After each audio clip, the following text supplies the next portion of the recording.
Une équipe ne résout pas des problèmes parce qu'elle est soudée, une équipe est soudée parce qu'elle résout des problèmes. En tant que manager, tu dois faire tienne cette phrase. Donc je la répète, une équipe ne résout pas des problèmes parce qu'elle est soudée, une équipe est soudée parce qu'elle résout des problèmes. Donc en tant que manager, il est absolument indispensable que tu maîtrises la résolution de problèmes. C'est de ça qu'on va parler aujourd'hui avec Laurie sur le podcast. Et si tu veux aller plus loin, si tu veux intégrer à ta panoplie de manager une méthode de résolution de problèmes collective, hyper simple et hyper pragmatique dans l'esprit outil du manager, il suffit que tu suives le lien en descriptif. Mais pour l'instant, place à notre conversation avec Laurie. Salut Laurie. Salut Cédric. Tu vas bien? Très bien, je suis très content d'être avec toi aujourd'hui. Ouais, moi aussi, super content. C'est cool. C'est toujours un plaisir. J'ai une question pour toi. Est-ce que il arrive que tes clients ou éventuellement tes salariés se plaignent? Il arrive, c'est tout le temps. Tous mes clients se plaignent. À chaque fois, c'est comme ça. Dès que j'arrive, En fait, quoi. je lisais une étude ce matin. C'est un sondage OpinionWay. Et il classe en fait les peuples en fonction de leur propension à râler. Donc je te donne le top 5. Alors je vais partir d'une cinquième. Le cinquième, c'est les Espagnols, 11%. Les Anglais, 12%. Les Américains, 19%. Les Italiens, 50%. Ah là là. Et qui est sur le marche la plus élevée du podium? Les Français. Les Français. 72%. Le truc de fou quand même. On est quand même, je sais pas, même par rapport aux Anglais, c'est 7 fois plus. Enfin, c'est assez. Les Américains, ça fait presque 4 fois plus. Donc voilà, moi, peut-être qu'il faut se dire que finalement, c'est pas grave, que si nos clients ou nos collaborateurs râlent, c'est peut-être normal. Moi, tu vois, justement, pour me rassurer. Tu vois, justement, j'utilise ce phénomène que justement les gens râlent parce que quand les clients ils arrivent, à chaque fois, il y a rien qui fonctionne et donc du coup ils râlent tout le temps. Mais du coup, je leur dis mais c'est chouette parce que du coup, ça veut dire qu'il y a un problème. Et s'il y a un problème, ça veut dire qu'il y a de la valeur ajoutée à gagner et on peut trouver une solution. Donc ça veut dire que s'il y a un problème, il y a une solution, quoi. Exact. Ça les perturbe un peu quand je leur dis ça. Ouais, parce qu'au départ, on voit plus de ça comme des ennuis, en fait, finalement. Et c'est tout le sujet du podcast. En fait, ce qu'on va se poser comme question dans le podcast, avec des exemples, c'est comment transformer un problème en valeur ajoutée. Un petit peu, moi j'aime bien l'image du charbon qu'on transforme en diamant, en fait. Oui. Et nous, on est convaincus tous les deux, que les problèmes, en fait, c'est la matière première la plus intéressante pour un manager ou un chef d'entreprise. Et ça, je peux expliquer rapidement pourquoi avant qu'on commence. En fait, très clairement, la raison d'être de votre entreprise, c'est quoi? C'est de supprimer la douleur ou une douleur chez un client. C'est comme ça qu'on fait fortune quand on a une entreprise. Donc, si tu veux créer une entreprise, il suffit que tu repères une douleur sur le marché avec des gens prêts à payer, évidemment, pour qu'on leur enlève la douleur. Et là, ton entreprise, elle va forcément fonctionner. Et donc, par extension, ça veut dire que si ton entreprise ou ton équipe, elle est constituée de solutionneurs, c'est-à-dire de gens qui savent transformer des problèmes en solutions, voire en performance, t'es le roi du pétrole des managers. Et récemment, j'ai fait des shorts là-dessus. J'en parlais avec mon ami John Rocher dans un podcast qu'on a fait sur l'intelligence artificielle. Ouais. Et à un moment, il me dit, parce qu'en fait, John, c'est un spécialiste d'intelligence artificielle, mais il aime beaucoup aussi le management, et c'est un fan d'outils du manager. Et donc, il me disait, ouais, tu dis toujours qu'il y a 2 R dans le management. Le premier R, les résultats, le deuxième R, la rétention. Mais il dit, moi, je pense qu'il y a un troisième R, c'est la résolution.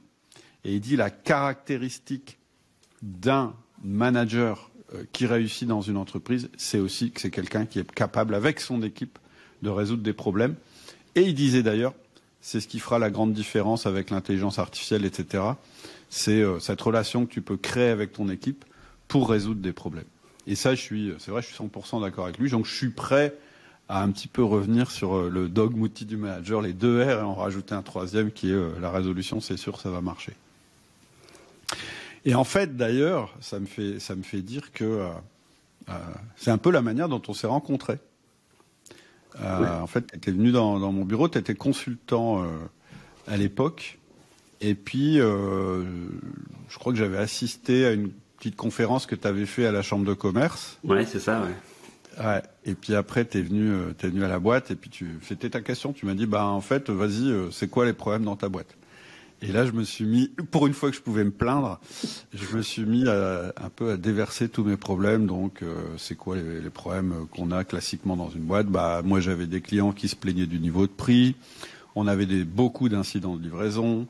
On avait des fournisseurs qui étaient tout le temps en retard et qui nous passaient des hausses.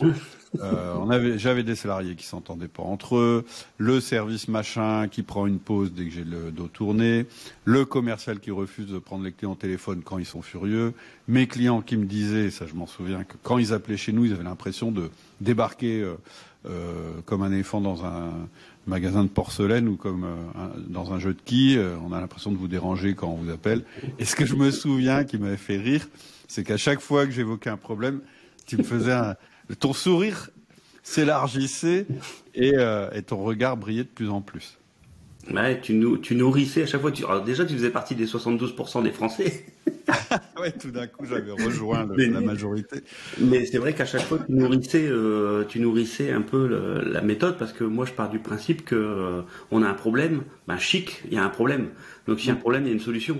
Et donc, s'il y a une solution, on va pouvoir améliorer le service client, améliorer l'organisation, améliorer la vie des salariés. Et donc, du coup, chic, un problème. Et c'est justement ce qui a permis à Fogepack de devenir leader sur son marché, quoi. C'est clair. Tu vois, c'est vrai. Et tu sais, j'utilise encore juste. En fait, c'est vraiment ce qui s'est passé d'ailleurs. Ouais, et j'utilise beaucoup l'exercice aussi. Tu sais, je fais une grande feuille blanche et je fais le petit point rouge dessus. Ouais. Tu te souviens, on faisait cet exercice. Ouais, on faisait ça. Ouais. Et je dis aux gens, qu'est-ce que vous voyez là? Et tout le monde voit que le point rouge, quoi. Il voit que ce qui ne va pas. Par contre, il voit pas qu'il y a 99,99% de la page qui est blanche. On voit que ce qui va pas, quoi. Et donc, un manager, il a été formé et éduqué à voir les problèmes, quoi.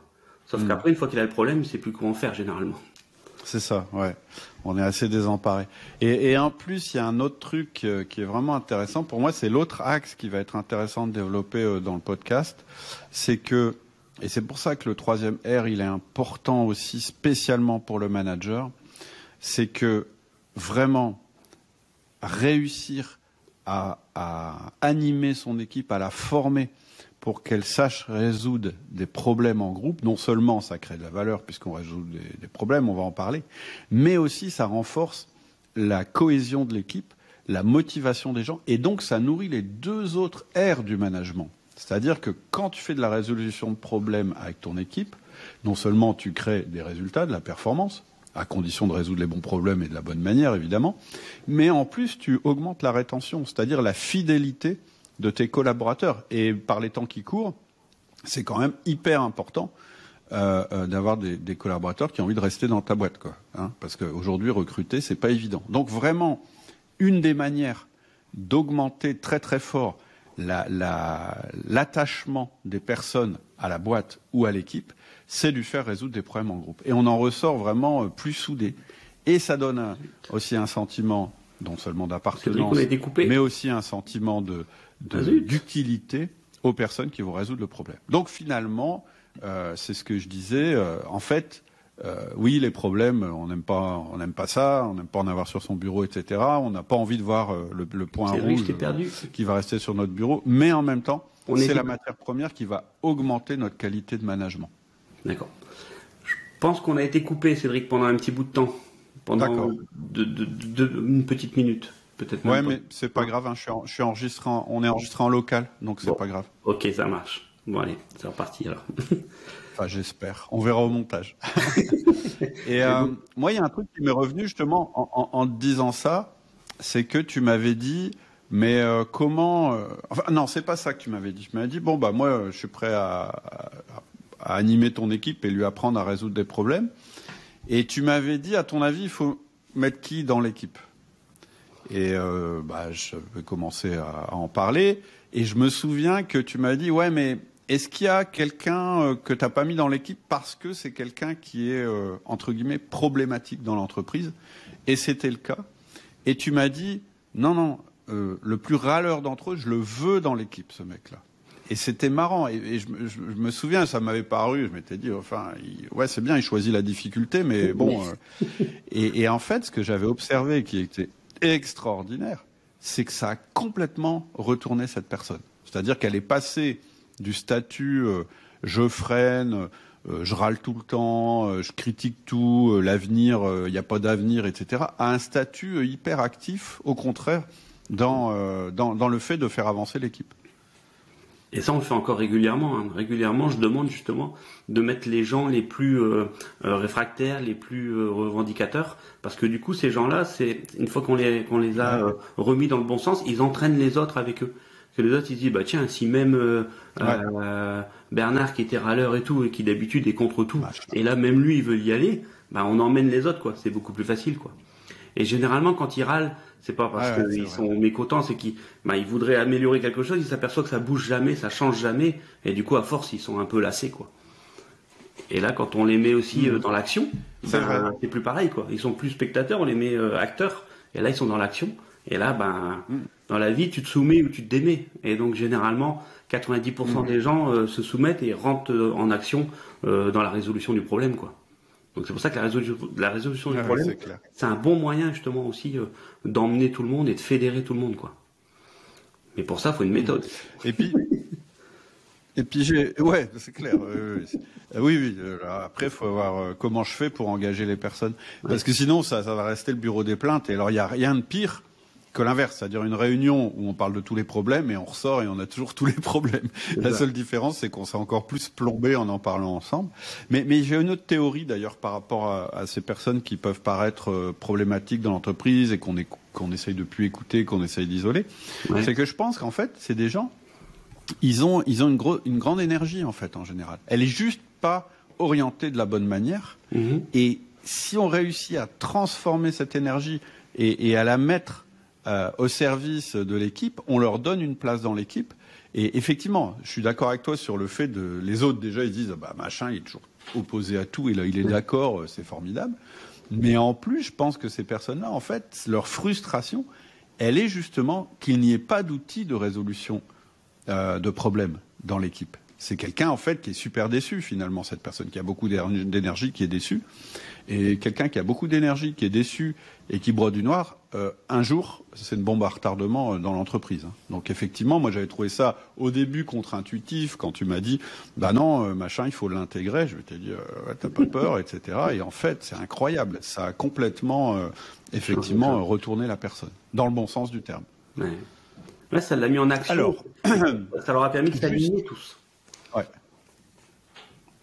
C'est clair. Ouais. Alors, juste un truc que j'aimerais bien qu'on fasse pour que les gens qui nous écoutent comprennent de quoi on parle. J'aimerais bien que tu nous racontes quelques histoires de résolution de problèmes, juste pour se dire oui, c'est à ça que sert un outil de résolution de problème. Puis on parlera de l'outil ensuite. Je pense qu'il vaut mieux d'abord raconter des histoires pour dire comment ça peut se passer dans une entreprise. Puis ensuite, on parlera de l'outil, on présentera l'outil. Et peut-être que pendant que tu racontes ces anecdotes, chacun peut réfléchir et se dire, tiens, moi, dans mon équipe, dans mon entreprise, etc., mon plus gros problème, celui que j'ai du mal à résoudre, c'est ça. Et de le noter, sauf si vous êtes au volant de votre voiture, mais de le noter quelque part en disant, tiens, moi, actuellement, je sais pas si tu as une méthode pour ça, mais se dire, le gros problème que j'aimerais bien résoudre, c'est celui-là. Imaginez les problèmes qui sont récurrents, qui reviennent régulièrement, ou que vos clients se plaignent régulièrement, et puis quand vous avez déjà essayé de mettre en place des réunions, vous avez déjà essayé de missionner des gens, vos managers à les résoudre, et puis on s'aperçoit que on en parle, on sort de la réunion, on a essayé des choses, mais ça fonctionne toujours pas. Ou c'est monsieur ou madame qualité qui s'en occupe tout seul dans son coin et puis qui essaie de mettre en place et puis on s'aperçoit que ça marche pas non plus. Donc essayez d'imaginer un point comme ça sur lequel vous dites tiens, j'aimerais bien qu'on essaie de résoudre ça, ce point-là quoi.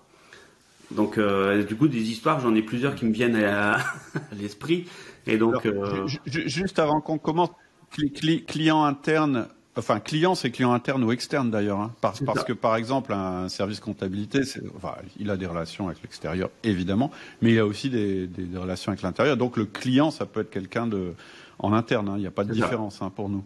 Client ou fournisseur, ouais, c'est ça, interne. Okay. Et quel est le plus gros problème qu'on veut résoudre, quoi. Donc, on verra après, on listera un peu les différents problèmes qu'on peut résoudre avec PTP, mais c'est vraiment quel est le problème aujourd'hui. Imaginez, vous avez peut-être déjà l'idée, imaginez un problème que vous voulez résoudre, et puis on va essayer quand je vais raconter l'histoire, essayer de vous projeter et puis de répondre aux questions, parce que vous allez voir que c'est beaucoup de questionnements sur la méthode. Okay. Alors, sur la première histoire. Vas-y, envoie les histoires. Ouais. Alors, la première histoire, c'est pas tout à fait une histoire. C'est surtout, je me souviens, et pourquoi maintenant j'utilise beaucoup plus PTP et systématiquement, parce que je me souviens qu'un client, un distributeur de pièces automobiles, donc c'était dans la partie logistique. Je faisais ce qu'on appelait un Kaizen, c'est un groupe de travail pour améliorer les choses, et j'avais fait le Kaizen, les 3 jours et tout ça. On avait un grand plan d'action, et puis on commence à implanter, puis une fois qu'on implante, moi je les laisse un petit peu tout seul pendant 2-3 semaines, puis je reviens après, puis je m'aperçois qu'il y a des actions qui n'ont pas avancé, qu'ils étaient bloqués et tout ça, et je leur dis, comment ça se fait que vous êtes bloqués? Ils n'avaient que des excuses, que des problèmes. Okay. Donc là, qu'est-ce qui se passe? Il faut débloquer la situation. Donc là, je dégaine mon outil PTP, quoi. Je dis, ok, d'accord, allez, on se pose et je vais vous former un outil qui s'appelle le PTP. Et donc là, on utilise l'outil. Donc je leur fais voir l'outil, tout ça. On prend un exemple, on le met en place. Et puis d'un seul coup, on s'aperçoit, donc je les relaisse tout seul.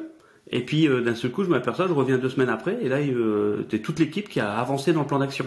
Le plan d'action, il a vraiment progressé, quoi. Et là, je me dis, punaise, comment ça se fait? D'un seul coup, vous avez beaucoup avancé, toutes les actions se mettent en place, vous avez l'air très motivé, et puis en plus, ça fonctionne, il y a une bonne ambiance, quoi. Et on voyait les actions arriver sur le terrain. Et puis, du coup, toute l'équipe m'ont dit, ouais, parce que là, ton outil, le PTP, là, il nous a vraiment permis de nous débloquer, quoi. On a passé des barrières, on avait un plafond de verre, on avait des paradigmes et on pensait qu'on pouvait pas le résoudre. Et en fin de compte, avec l'outil, ça a permis de fédérer tout le monde, de fédérer toutes les personnes autour du problème. On n'était plus contre le problème, on était ensemble contre le problème. Enfin, on n'était pas contre les autres. Tu sais, dans l'équipe, généralement, quand il y a un problème, ça disloque l'équipe et puis on cherche toujours les coupables. Que là, on n'est pas à chercher le coupable, on est ensemble contre le problème. Et donc, on est focus sur le problème. Et donc là, du coup, ça leur a permis vraiment de dépasser des limites et de faire avancer le plan d'action. Et du coup, ils m'ont dit, mais Laurie, on a perdu 1 mois, t'aurais dû nous former à cet outil dès le départ, parce qu'on aurait gagné 1 mois, quoi. Et là, ça m'a fait tilt dans ma tête, et je me suis dit, mais je le mettais pas systématiquement dans ma formation, et depuis ce jour-là, maintenant, je le mets systématiquement dans la formation. La formation PTP fait partie du Kaizen. On a 3 jours de Kaizen, parce que c'est très protocolaire, et dans ces 3 jours, il y a la formation PTP, qui leur permet justement de résoudre leurs problèmes au fur et à mesure. Et ça m'a vraiment fait prendre conscience que cet outil, qui est simple, mais qui est essentiel à faire avancer l'équipe et à faire travailler ensemble. Donc maintenant, ce PTP en fait, à chaque formation. Ouais, en fait, ce qui m'interpelle, parce que moi j'aime bien ces trucs-là, c'est que finalement, une fois que tu leur as donné l'outil, ils ont avancé tout seuls, sans avoir le besoin que toi tu sois présent aussi. Ça c'est quand même ce genre de truc, moi j'aime bien, les trucs qui fonctionnent en dehors de la présence soit du formateur, soit du manager, soit de la direction, c'est intéressant parce que ça veut dire que les gens se sont bien appropriés l'outil. C'est ça, c'est exactement ça. Et donc là ils étaient autonomes, quoi. Autonomes et en plus avec une méthode structurante, et ils étaient efficaces. Et donc on avait tous les paramètres pour une motivation et un plan d'action avec des résultats, quoi. Donc là, c'était top, quoi. Donc maintenant, PTP, je l'utilise à chaque formation. Donc pour vous dire que cet outil simple, il m'a vraiment permis d'aller plus loin, quoi. Ok. Alors, et du coup là, je vais donner peut-être plus un exemple concret. Donc pensez à votre problème que vous avez, ce qu'on vous a demandé là. Si vous avez noté un petit problème sur un bout de feuille, du coup moi j'avais un même problème chez un fabricant de cloisons. Des cloisons pour faire des bureaux, quand on fait des bureaux dans un open space, et on va venir cloisonner avec des cloisons aluminium, des verres et tout ça. Et donc, je me souviens, j'avais été voir la responsable qualité. Pareil, on avait fait des Kaizen. Et puis la responsable qualité, elle était elle devait s'occuper de tous les problèmes. Donc, Madame Qualité devait s'occuper de tous les problèmes. Et donc, la direction en avait marre parce qu'ils appelaient ça des DA. Donc, des déclarations d'anomalie. Et donc ces DA, elle en avait des centaines à traiter. Et donc du coup, elle les prenait un petit bout là, un petit bout là, un petit bout là, un petit bout là. Donc elle n'avait pas de méthode, elle n'avait pas de structure pour pouvoir le faire. Pourtant, dans les procédures qualité, on doit avoir un outil de résolution de problèmes, on doit résoudre des problèmes.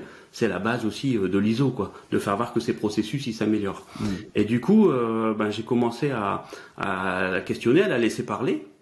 Et puis du coup, je lui ai dit, mais dans tous tes problèmes là, est-ce qu'on pourrait essayer de les trier tes problèmes? Est-ce qu'on pourrait essayer de faire des causes et puis faire un pareto des problèmes, quoi, pour dire déjà de se resserrer et de se dire quel problème, quel genre de DA je peux prendre qui va avoir un impact. Alors là, sur le client, c'était le client final, parce qu'ils avaient un objectif stratégique de regagner en satisfaction client final. Et donc du coup, je dis, on va coller à la stratégie de l'entreprise et on va aller chercher la satisfaction client. Donc on va choisir le client final. Donc vous, c'est pareil. Suivant ce que vous avez défini comme stratégie, choisissez les problèmes qui vont vous permettre d'atteindre votre stratégie tout de suite, quoi, d'atteindre des objectifs. Donc du coup, on a fait ça.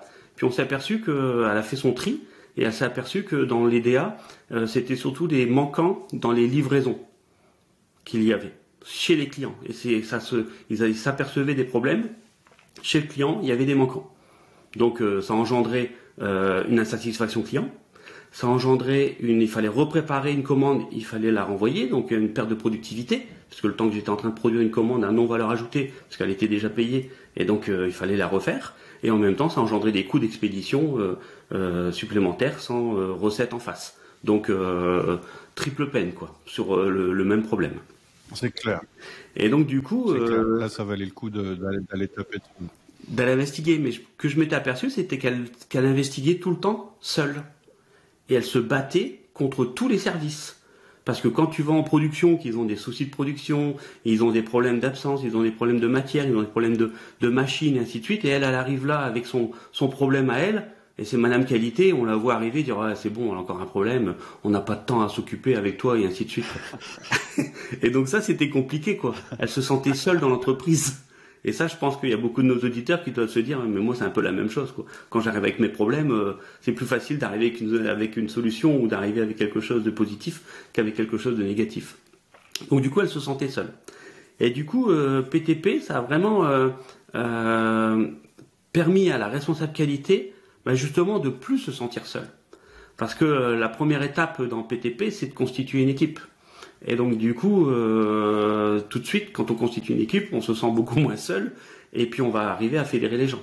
Mais alors c'est facile à dire, mais c'est un petit peu plus difficile à mettre en œuvre.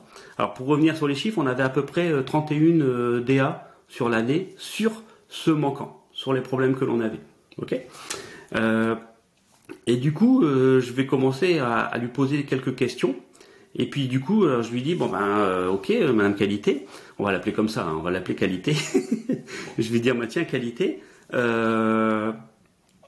quelle est la victime dans ton problème là? Parce que là, tu viens de me dire qu'il y a un problème, ok? Donc c'est comme si tu avais un accident, tu as subi un préjudice. C'est qui la victime dans ton truc? Et là, je revois sa tête, elle me regarde et me dit mais pourquoi tu me parles de victime? Je dis vas-y, réponds à mes questions, quoi. C'est qui la victime dans ton problème? Et elle me dit la victime dans mon problème, c'est le client, en riant. Je dis ok. Est-ce que tu as des témoins sur justement ce problème que tu as sur les manquants? Et puis là, elle me liste tout de suite. Elle dit il y a le service commercial qui lui est témoin vu que le client il se plaint à lui. Il y a moi, parce que moi je vois les DA et donc il faut que je puisse gérer ces DA, mais je les vois arriver, je suis que témoin, j'ai vu les choses, mais c'est tout, quoi.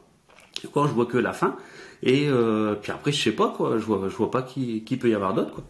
Et puis après je dis ok, maintenant à ton avis, qui sont les suspects, les mises en cause? Alors là elle dit alors là c'est facile, quoi. C'est le service logistique qui s'est encore trompé, c'est les préparateurs, tout de suite, tu vois. Et là ça c'est facile pour elle. Donc là, c'était les suspects, et donc tout de suite, ça commence à se dessiner, quoi, tu vois. On a un peu une scène de crime, tu vois. Et j'aime bien aborder le PTP sous forme d'enquête de police, quoi. Donc on a une scène de crime, on a des victimes, on a des témoins, on a des suspects. Et puis je dis ok, mais maintenant, est-ce que tu as des preuves, du coup, à apporter? Parce qu'on peut pas accuser sans preuve. Et là, du coup, elle me dit non, j'ai juste des soupçons, quoi. Et puis on s'aperçoit que justement pour résoudre des problèmes, pour résoudre pour résoudre un problème, il faut pas qu'on soit dans l'affectif, il faut pas qu'on soit dans dans l'imaginaire ou dans les suspicions, quoi. On doit être dans du factuel. Et donc justement, l'outil PTP, il sert à ça, il sert à être factuel, quoi. Et donc il va nous structurer, il va nous amener à rendre factuel les choses, quoi. On doit pouvoir dater, mettre mardi à 15h, il s'est passé ça, quoi. On doit pouvoir mettre des chiffres et des choses comme ça. Et donc du coup, elle venait sans s'en rendre compte, elle venait de constituer l'équipe, quoi. Il fallait qu'elle mette des victimes, il fallait qu'elle mette un témoin, il fallait des témoins, il fallait qu'elle mette les suspects, et tout de suite, elle commençait à dessiner son équipe. Donc là, je pense que chaque auditeur, avec le problème qu'ils ont dû se noter sur une feuille, ils sont en train de penser à quel service ils peuvent inviter, quoi. Et alors, quand on constitue l'équipe, ce que j'aime bien dire aussi, c'est n'hésitez pas non plus à mettre un candide, à mettre quelqu'un qui va être autour de la scène du crime, mais qui va pas être dans la scène du crime, qui va pas être partie prenante. Parce que justement, elle aura une autre vision des choses, quoi. Et ça, c'est riche aussi. C'est comme dans les groupes de travail, hein. Toujours mettre des personnes qui sont un peu candides et qui n'ont rien à voir dans le cercle. Qui sont autour, mais qui n'ont rien à voir, quoi. Qui vont permettre d'avoir un œil critique, quoi. Un peu le consultant interne, quoi. Nous, notre avantage. Vas-y, oui. Il y a aussi un truc, ça me fait penser à ça, ton histoire, qu'on a souvent vu aussi, ça me parle là maintenant. C'est que souvent, en fait, quand quelqu'un t'expose un problème, il a déjà une idée de solution, en fait. Il est déjà pollué par la solution. C'est-à-dire que quand tu poses, par exemple, quand tu poses la question à la personne, mais c'est qui les suspects, ça veut dire que déjà, la solution, ce serait de changer ces personnes. Et donc, on peut pas parce que finalement, on n'a pas de pouvoir sur ces personnes, etc. Et donc, déjà, avant de se poser les bonnes questions, on a déjà élaboré une espèce de pseudo-solution dans notre tête qui est impossible à réaliser finalement. Et c'est ça qui font que les problèmes ne se résolvent pas.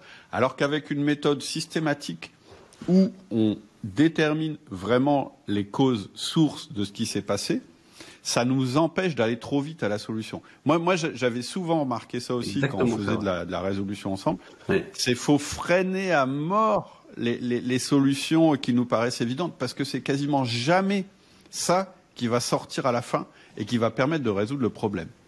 C'est exactement ça. Et en plus, comme tu le dis... Et puis, il y a un autre truc... Ouais, vas-y. Vas-y, excuse-moi, je t'ai coupé. Et donc, oui, c'est exactement ça. On pense tout de suite que la cause, c'est la personne. Et la première chose que j'apprends dans PTP, c'est qu'une cause ne peut jamais être sur une personne. Parce que si c'est une personne... Alors là, il y en a beaucoup qui vont dire, mais si, c'est le préparateur qui a fait une erreur, c'est de sa faute. Ben non. Même si le préparateur a fait une faute, c'est parce que votre système, il est permissif. Il permet à la personne de faire une faute. Et même si vous lui avez mis en place des procédures, des choses comme ça, le système, il permet de faire l'erreur.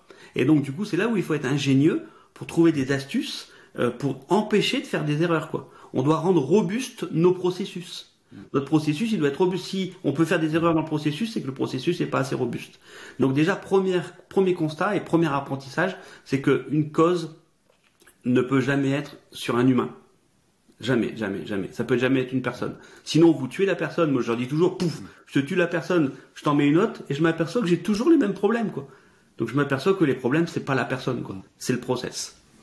Et ça, c'est exactement le premier enseignement. Ça veut aussi dire souvent qu'on n'a pas fait l'effort de remonter à la cause réelle, en fait. Quand on s'arrête à la personne, déjà, ça veut dire qu'on n'est pas allé à la cause racine. Voilà. C'est vraiment un truc. Il y a un autre truc que tu as dit qui m'a tilté aussi, c'est que le problème que vous avez choisi de résoudre, c'était celui qui avait les conséquences les plus néfastes et aussi probablement qui avait une cause racine commune. Je vais donner un exemple. Souvent, moi, quand on me parle de problème, on me dit ouais, mais dans la boîte, c'est super dur. On a 100 incidents par semaine ou je sais pas quoi. Oui. Et du coup, je sais pas par lequel commencer. Et là aussi, en fait, c'est de prendre, mais ce sont par exemple, si on a 100 incidents, souvent on en a 80 qui ont la même, ou t'as un 20-80. C'est-à-dire que t'as 80% des incidents qui sont dus à 20% des causes. Et donc, autant résoudre 20% des causes, ça t'enlève 80% des incidents ensuite dans les 20 qui restent, refaire cette analyse, ensuite et ainsi de suite. C'est comme ça en fait qu'on arrive à quasiment la qualité totale en fait. Ouais, c'est ça. Et après, dans PTP, on explique un petit peu comment aller choisir justement les différents incidents, quoi. Tout va dépendre aussi de la stratégie. Qu'est-ce que je veux? Je vais améliorer l'ambiance de mon équipe. Bah, je vais prendre des incidents qui vont polluer l'équipe. Je vais améliorer ma satisfaction client. Je vais prendre des incidents qui vont améliorer ma satisfaction client. J'ai des problèmes de rentabilité. Bah, je vais aller chercher des problèmes des incidents sur la rentabilité. J'ai des problèmes de service client, de livraison, temps de livraison. Bah, je vais les travailler dessus, quoi. J'ai des problèmes de dossiers incomplets. Bah, je vais travailler sur les dossiers incomplets. Et donc il va falloir que je choisisse comme ça, être malin et choisir, avoir des petits succès. C'est ça qu'il faut essayer d'avoir. Faut pas prendre faut pas prendre des choses trop grosses, trop grandes sur lesquelles on n'aura pas d'accès. Oui, j'ai des problèmes de livraison fournisseur. Ça y est, je sors du cadre et je suis chez les fournisseurs. Bah non, on va déjà essayer de résoudre des problèmes chez nous, pas à l'extérieur, et puis avoir des petits succès à l'intérieur pour après pouvoir l'utiliser un petit peu plus loin, quoi, l'outil. Et ça, c'est important. Alors du coup, bon ben voilà, elle venait de constituer son équipe. Je dis, bah tu vois, tu as déjà constitué ton équipe avec les personnes que tu viens de me citer, et donc on va essayer de les inviter. Et on va les inviter, et je te conseille, on va animer, tiens, du coup je la forme à PTP, je dis maintenant on va l'animer, et on va l'animer sur le lieu du crime. Elle dit, bon, je vais réserver la salle. Je dis, non, on fait pas ça en salle, on va aller sur le lieu du crime, directement à la logistique, quoi. Et du coup, on s'est tous retrouvés à la logistique, là, on était 5-6, et puis on s'est retrouvés sur le lieu du crime directement. Parce que c'est plus facile. C'est là où on va voir, déjà, on va voir l'environnement. C'est moins stressant pour les préparateurs parce qu'ils sont chez eux. Parce que quand tu es suspecté, c'est quand même pas sympa, quoi. C'est quand même pas une situation facile à vivre. Et donc, du coup, on est chez eux. Et puis, elle va mieux comprendre ce qui va se passer parce qu'on voit ce qui se passe autour de nous, quoi. Et je me souviens, on était en train d'animer et sans arrêt, leur téléphone sonnait. Sans arrêt, ils étaient dérangés. Donc déjà, tu vois, tu te dis, bah tiens, déjà, dans l'environnement, tu comprends pourquoi des fois, il peut y avoir des erreurs. Parce qu'ils sont dérangés, quoi. Et donc déjà, tu as déjà des choses qui vont arriver. Si tu avais fait ça en salle, ça, on ne l'aurait pas vu, ça. On ne l'aurait pas vu, on ne l'aurait pas ressenti. Et donc, du coup, l'animation, elle s'est faite sur le lieu du crime. Donc ça, c'était intéressant. Et donc, du coup, on a vu directement des choses. Et on peut même faire une reconstitution, si on veut. Et comme ça, on les voit travailler, quoi. Et eux, en même temps, le préparateur, mais il est fier de faire voir comment il fait. Puis après, des moments, on s'aperçoit qu'il y a certaines choses qu'il fait qui correspondent pas à la procédure. Elle, ça, elle l'a vu. Mais si elle n'avait pas été sur place, elle l'aurait pas vu. Et ainsi de suite. Vous voyez, donc c'était très riche de le faire sur le terrain, quoi. Et avec l'équipe. Et du coup, grâce à la machine, grâce à PTP, à la machine à résoudre les problèmes, ben, ils ont été guidés tout au long de l'animation. Ça a duré, on a fait une réunion d'1 heure, à peu près. Et puis après, c'est des petites réunions qui ont été faites un petit peu dans le temps pour suivre le plan d'action. Mais en 1 heure, ils avaient trouvé 7 causes possibles sur les manquants dans les colis. 7 causes possibles. Alors que elle, quand elle a investigué tout seul, c'était de la faute du magasinier, c'était tout, quoi. Magasinier. Là, on avait trouvé 7 causes. On s'est aperçu qu'il y avait une vieille balance qui était à côté d'une nouvelle balance, mais qui avait été endommagée pendant le déménagement. Et puis un coup, on pesait sur la nouvelle balance et un coup, on pesait sur la vieille balance.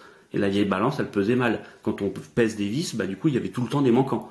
Et c'était un truc fou, mais c'était à cause du déménagement. La cause racine, c'était le déménagement. La balance, et la balance, pourquoi elle était endommagée? À cause du déménagement. Et donc, du coup, il a fallu... Donc, du coup, on a travaillé sur la balance. On a pu travailler sur le préparateur. Et du coup, vous voyez, quand on dit, bah tiens, le problème, la cause racine, c'est la balance, bah la solution, elle arrive tout seul. Il y a plus c'est automatique, c'est naturel. On va soit acheter une balance, soit la réparer. Donc il y a eu dans le plan d'action, il y avait cette action-là. On s'est aperçu que sur les OP c'est des ordres de préparation, il y avait des manquants parce qu'il y a plusieurs feuilles d'OP et puis il y avait des manquants dans les OP. Et donc du coup, le préparateur, à un moment, il prépare que ce qu'il y a dedans. Donc là, le problème, il est administratif, il n'est pas sur le préparateur.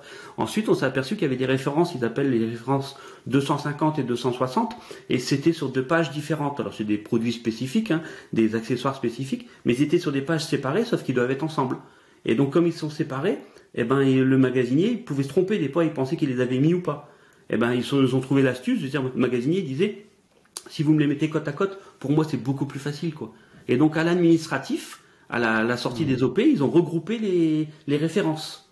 Et généralement, comme ça, on s'aperçoit, quand tu as des 250 ou des 25 ou des 201 et des 210 ou des 21 et des 201, dans l'esprit, des fois, il y a un moment, tu vois plus, quoi. Tu vois un 2, tu vois un 0, tu vois un 1, quand il n'est pas dans le bon ordre, 201, 210, 21, c'est pareil, quoi. Et donc tu peux faire des erreurs. Et donc grâce à ça, en étant sur le terrain, on a pu s'apercevoir de ça. On s'est aperçu qu'ils étaient dérangés sans arrêt.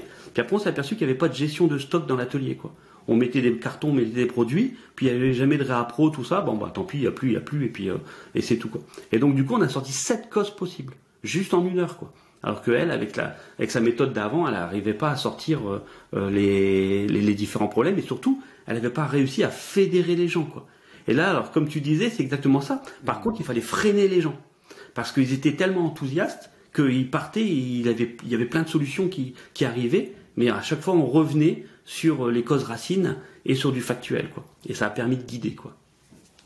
Et du coup, les solutions, ben, sont ça c'est vraiment intéressant parce que tu passes d'un état où les gens râlent, etc., et donc t'as pas envie de les écouter, à un état où carrément tu te dis, bah non, il faut que je les freine parce qu'ils sont trop enthousiastes. Mais en 1 heure. C'est exactement. En 1 heure. C'est exactement ça. Parce que du coup, on n'était plus focalisé sur les personnes, on était focalisé sur le problème, ensemble. Et là, on a tout gagné. Même pour un manager, il a tout gagné, quoi. Parce qu'on travaille ensemble sur le problème. On travaille plus à se défendre les uns les autres, on travaille ensemble sur le problème. Et ça a été fédérateur, quoi. Et du coup, les solutions, elles sont devenues évidentes, quoi. Et donc, du coup, ils ont mis en place un contrôle des OP avant lancement. C'était un truc simple à mettre en place, mais au moins ça a été fait. Donc comme ça, on était certain que les OP, en arrivant en bas, ils étaient complets. Ils ont fait une étude de réparation de la balance ou d'achat d'une nouvelle. Ils ont aménagé le poste de travail, ils l'ont séparé pour plus que les magasiniers soient dérangés. Quand il est en train de préparer, il est plus dérangé par les autres. Ils ont mis en place des Kanban dans l'atelier. Un Kanban, c'est un système visuel de management visuel de gestion des stocks. Ils ont groupé les références de 150 et 260, comme ça sur la même feuille et même physiquement au même endroit. Comme ça, en picking, ils gagnaient aussi en productivité. Enfin, après, ça a généré en même temps du gain de productivité. Ça a été au-delà de résoudre le problème des manquants. D'accord ? Et donc, il y a eu 8 actions dans le plan d'action. Et tout ça sur la même feuille. Tout ça sur le même outil. Pour rendre simple, évident, pour éliminer le bruit, et puis pour que ce soit gérable sur le terrain. Parce que du coup, cette feuille, ils l'ont affichée sur le terrain. Et au fur et à mesure qu'ils réglaient des problèmes et qu'ils avaient des choses, ils venaient remplir sur la feuille. Et ça, c'est important, quoi. C'était pas dans un système informatique. C'était sur le terrain, quoi. C'était sur le terrain. Et les DA ont... Oui, puis c'était bien visible, et ce sont les acteurs qui remplissent, quoi. Donc ça, c'est important. C'est eux qui viennent. Et ça, c'est le sentiment d'utilité, la cohésion parce que tout est sur une feuille, le focus aussi parce que tout est concentré sur un seul document. Effectivement, on résout un problème à la fois, on fait pas tout en même temps. Enfin, après, il y a plein d'autres mini-techniques à l'intérieur de l'outil qui font que ça fonctionne en fait. C'est pas un seul truc, c'est une multitude de petits réflexes. On l'a vulgarisé, on l'a simplifié justement pour que ce soit utilisable par tout le monde et par le terrain. Et aujourd'hui, les DA, ils ont chuté. On est arrivé à 1 DA pour cette cause-là par trimestre. Donc ça a chuté, quoi. Donc c'est un truc de fou, quoi. Et en plus, aujourd'hui, même la responsable qualité, elle n'a plus besoin d'être dans les animations des résolutions de problèmes. C'est-à-dire que les équipes, entre elles résolent les problèmes, quoi. Donc la responsable qualité, c'est plus Madame Qualité qui fait des A3, quoi. Maintenant, c'est devenu le problème de chacun, quoi. Et un outil pour tout le monde, quoi. Et donc ça a vraiment changé. C'est vraiment l'histoire, une des histoires les plus marquantes qui me vient tout de suite à l'esprit là quand tu m'as posé la question sur justement ce qui a changé chez eux et ce qui a inversé la tendance, quoi. Donc après ils ont dupliqué. Alors ce qui est important aussi, c'est qu'une fois qu'ils ont trouvé ce problème-là pour les clients externes, ils se sont aperçus que pour les préparations, il y avait aussi des problèmes de préparation pour la production, pour le client interne. Et donc les solutions qu'ils ont trouvées dans ce PTP-là, eh ben ils l'ont dupliqué pour la production. Et ça c'est la 8e étape dans notre outil, c'est de se dire, poser la question, bon, notre problème est résolu, mais justement est-ce qu'on peut le dupliquer sur un autre service, quoi, ou sur un autre processus. Et là, bingo, ça a fonctionné sur un autre processus, quoi. Donc double victoire, quoi. Double victoire. Et du coup cet outil c'est devenu un standard chez eux. C'est devenu un standard. Et la responsabilité, aujourd'hui, elle délègue toute la résolution des problèmes aux équipes et elle vient les aider, elle est en support s'ils ont besoin d'aide ou pas, quoi. Donc là, ça a été un beau succès. Mais c'est pas forcément la responsable qualité qui peut initier ce genre de truc. Ça peut être un manager auprès de son équipe, ça peut être n'importe qui dans l'entreprise finalement. Ah, aujourd'hui, elle n'est plus indispensable au processus de résolution. Maintenant, elle s'est retirée du processus de résolution de problèmes, et maintenant, c'est les managers, les services qui utilisent l'outil, et elle reste en back-office, elle reste en aide s'ils ont besoin, ils peuvent lui faire appel, et puis elle peut venir, ou même des fois, elle vient pour avoir cet œil candide, et c'est elle qui vient pour avoir ce rôle-là, quoi. Voilà sur cette petite histoire. Quand on voit qu'on est descendu à une DA par trimestre, ça fait réfléchir, alors que pendant des mois, elle essayait de résoudre le problème et elle s'en sortait pas, quoi. Elle s'en sortait pas. Et donc ça fait une grosse différence sur un marché, c'est-à-dire que en général, on est dans les standards du marché, donc on se démarque pas, et puis tout d'un coup, à travers un exercice quand même qui a pris 1 heure au départ, on se retrouve parmi les leaders et on peut dire non, chez nous il n'y a pas d'erreur ou c'est infime, quoi. Et même quand il y en a une, on sait comment la résoudre. C'est un positionnement complètement différent. Alors dans le déroulé, il y a eu 1 heure d'animation et après on a mis en place une routine où tous les vendredis, pendant 1 mois, il se faisait un point d'1 quart d'heure qui était affiché. Donc on a mis aussi en place une routine derrière de voir le plan d'action, où est-ce qu'on en est, est-ce que la tendance elle est bonne, et par contre on vient noter, parce qu'on oblige à mettre des chiffres dedans, parce qu'on ne peut améliorer que ce qu'on peut mesurer, et donc du coup dans cet outil PTP on met aussi justement des chiffres, et là tous les vendredis il y avait 1 quart d'heure de routine. Alors moi ce qui est intéressant c'est que quand j'arrive dans une entreprise, la première chose que je regarde c'est est-ce qu'il y a des PTP d'affichés dans les différents services, quoi. S'il n'y a pas de PTP d'affiché, c'est qu'il n'y a pas de résolution de problème, quoi. Et c'est pas possible, il y a tout le temps des problèmes. Donc du coup, on doit voir aussi dans les ateliers. Oui, ou alors il n'y a pas de problème. Ouais, c'est rare ça. Ça c'est rare. Et donc du coup, après, ça devient un standard de l'entreprise. C'est un peu triste quand il y a plus de problème, on s'ennuie un peu. C'est-à-dire qu'il y a plus de gisements, ou on n'arrive plus à trouver des gisements de valeur ajoutée. Alors, tiens, justement, parce que du coup, ça va dépendre. Le PTP, c'est pas non plus que sur des problèmes, quoi. Enfin, que des problèmes qualité. Ça, on peut résoudre plein de choses avec. Je vais donner quelques exemples de sujets justement qu'on peut résoudre. Par exemple, il y a le non-respect d'une procédure. Alors, le non-respect d'une procédure, c'est pas évident non plus. Aller voir pourquoi les gens ne respectent pas la procédure, quoi. C'est un sujet qu'on peut traiter avec le PTP. Moi, je l'ai fait. Des taux de reprise élevés, beaucoup de corrections. Donc, on livre toujours bien aux clients, mais à quel prix, quoi? C'est-à-dire qu'on revient toujours et on a une perte de productivité et de rentabilité. Des erreurs d'étiquetage, des manques de composants dans les kits, c'est ce qu'on vient de voir. Des erreurs d'identification, de zones de regroupement, surtout en logistique. En logistique, tout le monde arrive sur une même zone, on doit regrouper, et puis il y a des erreurs. Des délais de livraison trop élevés. Donc s'attaquer à un délai de livraison élevé avec la méthode PTP, ça permet vraiment d'aller chercher différents problèmes et de s'attaquer. C'est pas de la faute d'une personne, ça va être de la faute du processus. Et des fois, un PTP, un outil de résolution de problème, peut faire apparaître d'autres PTP parce qu'on s'aperçoit que le problème il va être dans un autre service, mais du coup on va ouvrir un autre PTP dans l'autre service.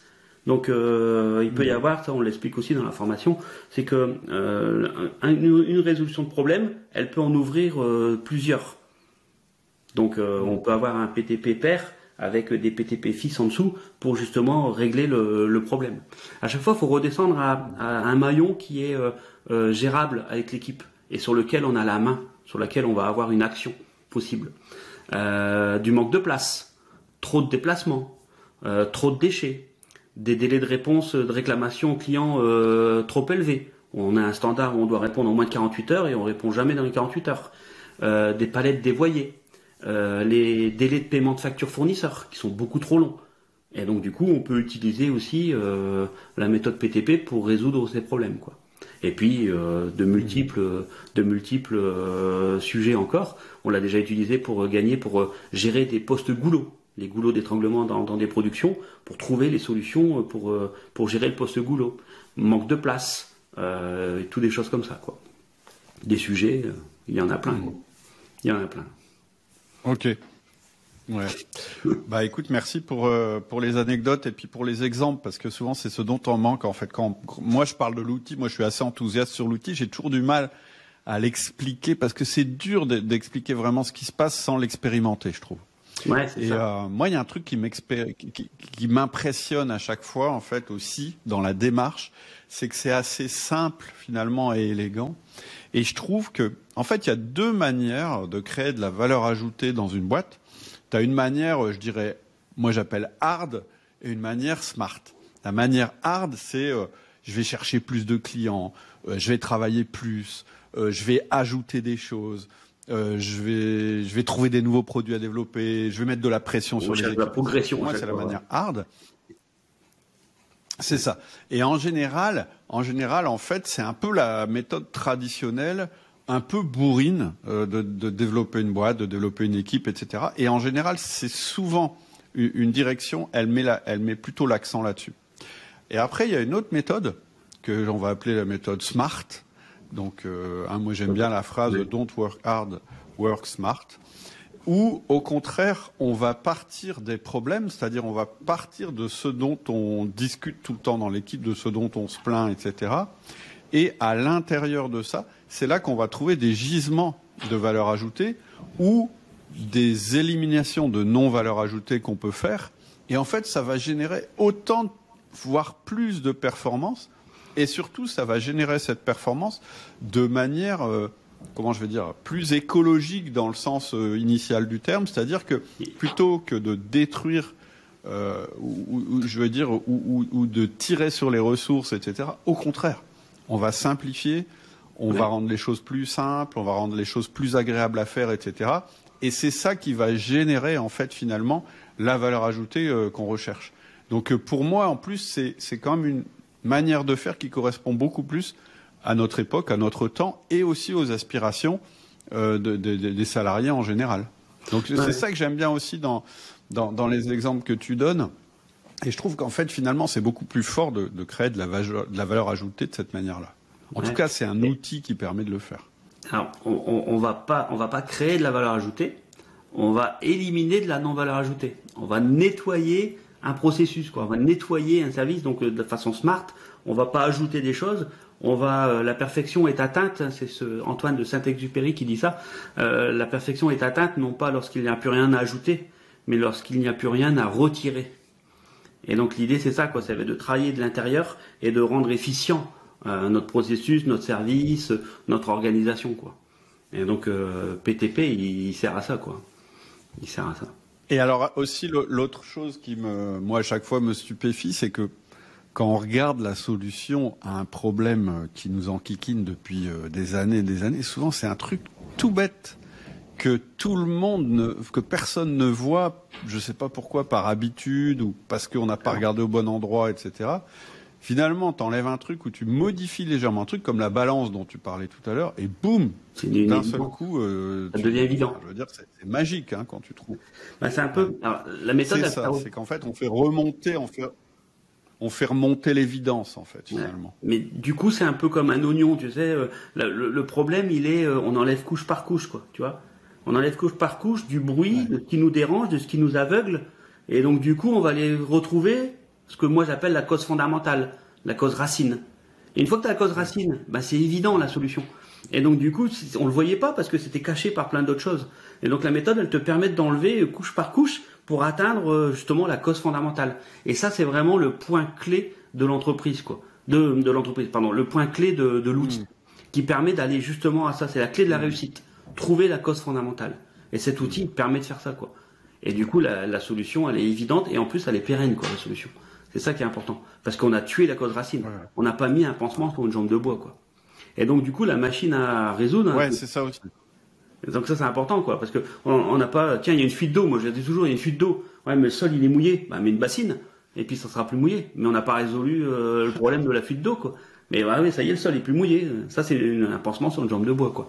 Et donc faut aller jusqu'au problème, quoi, et jusqu'à la cause fondamentale, la cause racine, on appelle ça, quoi. Et du coup la machine à résoudre, bah elle apporte une vraie méthode, quoi, simple et efficace, tu vois, et structurante, et qui fédère les équipes. Et qui guide justement la réflexion et qui emmène tout le monde sur le même objectif, quoi. Et puis en plus, l'approche sous l'angle. Est-ce que tu peux Ce que je veux dire, c'est que juste. On a un petit décalage. Hein, donc. Ouais, il y a un petit décalage. L'approche sous l'angle d'une enquête de police, c'est intéressant aussi parce que ça dédramatise justement le problème et ça fédère l'équipe et c'est comme ça devient un jeu quoi. Et du coup, tout le monde a envie d'y jouer et tout le monde a envie de résoudre le problème quoi. Et c'est ça qu'on a réussi à inverser avec cet outil. Alors vas-y, ouais, un petit décalage, vas-y, je te laisse reprendre. Ouais. Est-ce que pour rentrer un petit peu donc voilà, ce que j'espère, c'est qu'à ce stade, vous commencez à vous dire, bah ouais, c'est vraiment ce problème-là que j'aimerais bien résoudre, ou c'est vraiment le truc qui nous enquiquine, etc. Ou peut-être que en écoutant les anecdotes, vous avez dit, bah non, en fait, le problème, c'est un autre sujet que je dois traiter, etc. C'était un peu l'objet du podcast, de vous dire, c'est quoi le truc vraiment sur lequel vous auriez envie d'agir dans votre équipe ou dans votre entreprise. Maintenant, ce qui serait peut-être intéressant, c'est que tu nous parles de l'outil en lui-même. C'est-à-dire, tu nous dises en gros, évidemment, on va pas vous donner la méthode ici, mais un petit peu en quoi ça consiste. Il y a un premier truc pour moi qui est important, puis après je te laisse dérouler. Ouais. C'est que déjà, moi, il y a un truc que j'adore dans la méthode PTP, c'est que tout tient sur une feuille de papier. Et ça, moi, ce concept-là, j'adore. Quand j'ai un souci, c'est un peu le principe tu sais, t'es dans un restaurant et puis t'arrives pas à faire comprendre ce que t'es en train de dire, puis tu prends la serviette en papier et puis tu fais un petit dessin et là tout s'éclaire, tout. Et pour moi, le PTP, c'est ça. C'est que tout d'un coup, bah en fait, t'as le truc par écrit, tout le monde peut le lire, c'est très simple. Et ça, je trouve que c'est un point vraiment formidable dans la méthode. Est-ce que tu peux un petit peu nous... Ouais, je vais donner les grandes étapes. Ouais, je vais donner les étapes, par exemple. Ouais. Donc, du coup, déjà le support. Donc, comme tu le dis, c'est une seule feuille. Pourquoi ? Bah, parce que du coup, ça permet d'être factuel. Tu peux pas aller mettre plein de choses et tout ça. Tu es obligé. Ça élimine le bruit, moi, j'appelle ça. Ça enlève tout ce qui, c'est les petites couches, quoi. Ça enlève tout ce qui n'a rien à voir avec le problème. Et donc, du coup, tu es obligé de rester sur une feuille. Donc, tu es obligé d'être factuel, quoi. Tu es obligé d'être concis et factuel. Et ça, c'est pas évident. Et donc, du coup, ça va forcer les gens à simplifier le problème à sa plus simple expression, quoi. Donc ça, c'est déjà ça. Ensuite, il va être guidé. Parce que on a un problème, tout de suite, on saute à la solution. Sauf que non, si on va à la solution, on peut avoir oublié des causes fondamentales, des causes. Et puis, des fois, on s'aperçoit que le problème, c'est pas un problème, quoi.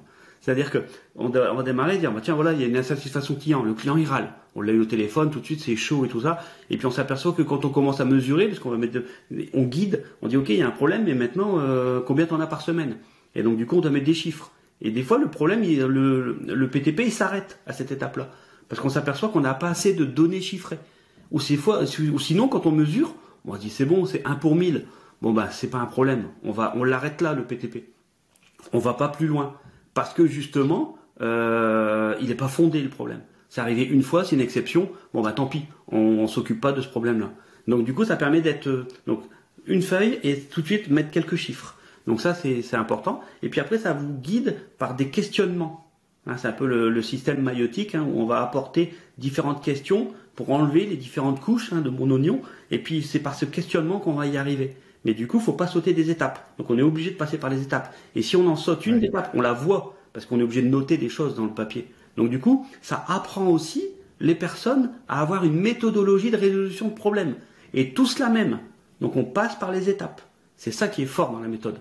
Et c'est ça qui forme régulièrement à force de l'utiliser, ça devient une habitude. Alors, il faut savoir qu'une habitude, il faut l'avoir fait 21 fois pour que ça devienne une habitude chez nous, chez l'humain. Au bout de 21 PTP, on a le raisonnement qui est en tête, quoi. On se pose les questions de façon guidée par le PTP, quoi. Donc, on a une vraie résolution de problème. On a formé nos équipes à cette résolution. Et en plus, l'avantage, c'est qu'on a donc d'un côté de la feuille, on a toute la partie analyse, et de l'autre côté, on a toute la partie plan d'action. Et donc, c'est là où on va faire le suivi des actions sur la même feuille.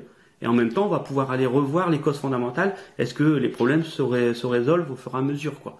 Et on va venir noter des choses dedans. Donc ça, c'est quand même important. Toute la partie suivie sur la même feuille. Et en plus, dans la formation, je donne des exemples et on a accès à des cas pratiques qu'on a enregistrés. Et on propose également des lives sur lesquels les auditeurs peuvent participer et pour avoir mon apport. Et sur lequel on donne des fois. Alors des fois, je sais pas si tu te souviens, mais sur des petits principes de base, une petite question, et ça débloque la personne. Et elle se dit, mais punaise, ouais, j'y avais pas pensé, quoi. Et donc, pouf, ça repart. Donc ça, c'est live, c'est assez intéressant à faire et c'est assez marrant parce que on voit dans l'œil des gens d'un coup dire ah oui c'est vrai, il y avait ça quoi, tac et ça débloque quoi. Donc ça c'est vraiment. Souvent c'est ça, hein. Souvent c'est ce que tu dis. Tu dis le PTP. Bon déjà, alors je sais pas si c'est 21 fois en vrai, mais en tout cas c'est sûr que plus on en fait, meilleur on devient. Et quelquefois, nous ce qu'on avait remarqué, c'est pour ça qu'on a mis en place les lives, c'est que quelquefois ça marche pas ou on est bloqué à un endroit parce qu'on n'a pas l'expérience qui va avec. Et c'est toujours intéressant dans un live de pouvoir échanger avec quelqu'un qui a de l'expérience comme toi, parce qu'en général, lui, direct, toi, tu fais, bah, c'est là, t'as pas fait le truc, t'as été allé trop vite, etc., etc. Donc, je pense que c'est tout l'intérêt des lives. Un autre truc aussi, je trouve, qui est intéressant, quand on fait quand on a construit la formation, c'est de mettre des exemples.